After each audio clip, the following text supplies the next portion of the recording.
Habiganj football academy Habiganj দেখাটাই নি দাদা কিছু বলেন।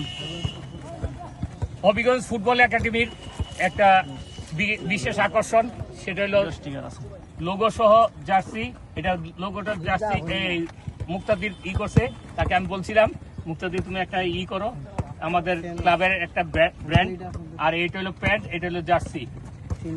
আজকে আমাদের শুভ উদ্বোধন হইলো জার্সি। যারা নিবেন তারা ওই যে সুন্দরের সাথে যোগাযোগ করবেন এবং প্র্যাকটিস করতে হবে এমন লোক নিবেন। এটা আমাদের অর্থ সাহায্যের জন্য বিশেষ কিছু জিমের জিনিস কাজে লাগবে, কিছু বল আমাদের অনেক আরো দরকার, মডিফাই করতে হবে প্র্যাকটিসকে। আমরা এমন একটা জায়গায় নিয়ে যাব এটা ভাবতে পারবেন না, এটা ভবিষ্যতের জন্য একটা মডেল হয়ে থাকবে। আজকে আমাকে যারা কলঙ্কিত করতেছেন তারা একদিন বুঝবেন আমি হবিগঞ্জের জন্য কি করে থেকে গেছি। আমার সাথে সহযোগিতা আছে হেলাল, মুক্তাদির প্রতিনিয়ত। বলতে চাইতেছি যে আপনারা জানেন যে আমাদের মালয়েশিয়া লা লিগা ইউথ টুর্নামেন্ট আন্ডার-17 আমাদের একজন নাহিদ চান্স পেয়েছে। আজকে হয়তো সে মালয়েশিয়া যাবে। এটা আমাদের দাদার কৃতিত্ব, হবিগঞ্জের কৃতিত্ব, হবিগঞ্জের গর্ব, সারা বাংলাদেশের গর্ব।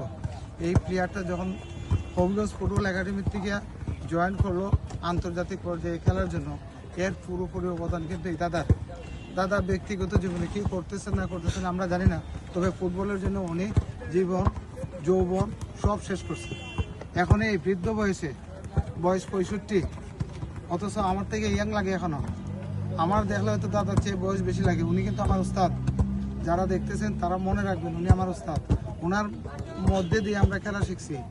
এতে মানুষ কাজ করবে, কাজের ভুল ত্রুটি থাকবে, এর মানে এই না যে এখানে কোনো কিছু হচ্ছে। আপনারা আরও গভীরভাবে চিন্তা ভাবনা করে কথাগুলো বলবেন, কারণ একটা মানুষ যখন একটা ক্যাম্পেইনে আসে তার খরচ অন্তত পক্ষ মিনিমাম 6,000 দরকার।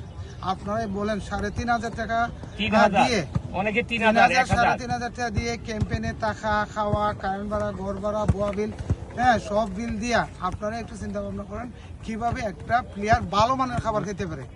আমরা জানি যে ভালো মানের খাবার না দিতে পারলে একটা প্লেয়ার তার শারীরিক গঠন, শারীরিক শক্তি, মানসিক শক্তি কোনো কিছুকে আসে না, এই যদি খাবার যদি ভালো না থাকে। তবে আপনারা যারা আসবেন তারা যেভাবে দিবেন, 5,000 দেন, 6,000 দেন, 7,000 দেন, 8,000 দেন, আপনার মান উন্নয়ন হবে, এটা স্বাভাবিক। কিন্তু আপনি 3,500 টাকা দিয়ে গড় ভাড়া দিবেন, 3,000 দিবেন, 3,500 দিবেন, হ্যাঁ দিয়ে গড় ভাড়া, বোয়া বিল, কারেন্ট বিল, তারপরে বাসা ভাড়া দিয়া আপনি চিন্তা করে দেখেন আপনার পার মান্থ কত করে, 1,500 টাকা করে। তো 1,500 টাকা একটা মানুষ দিন 50 টাকা 3 বেলা কিভাবে খাবে? এতে এখানে যারা আসে চিন্তা ভাবনা করে আসে, আমরা চাই আমরা একটা কন্ট্রাক্ট ফর্ম আছে, কন্ট্রাক্ট ফর্মে দেওয়া আমাদের এখানে যোগাযোগ করবে এবং সব কিছু একবার নিষ্কলুষ একবার নিশ্চিন্তে এখানেই আমাদের সাথে কন্ট্যাক্ট করবে। বাইরে গিয়ে কোনো কিছু বলার দরকার নাই, আগে বলার দরকার নেই, পরেও কিছু বলার দরকার নাই। যা হইব আপনি আগে বলে আমাদের সাথে শেষ করবেন। ধন্যবাদ সবাইকে।